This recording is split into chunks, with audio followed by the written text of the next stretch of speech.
Kwa hiyo Mtume sallallahu alayhi wa sallam asema mwanamke yote salat khamsaha, ameswali swala zake 5, samat shahraha, akafunga mwezi wake wa Ramadhani, yani baada kuwa anadaiwa akalipa,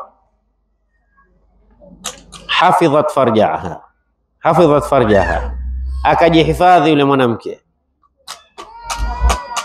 asende kinyume na maamrisho ya Mwenyezi Mungu.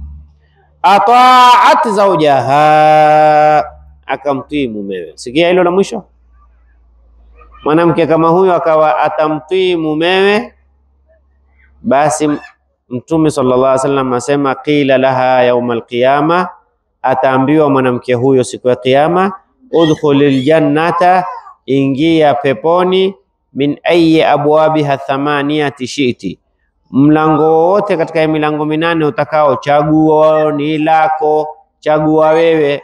Kwa sababu gani? Ibadatul huwiya, wewe ulikuwa ni mke umeolewa, ibada ya kuwa wewe ni mke umeolewa umeikamilisha.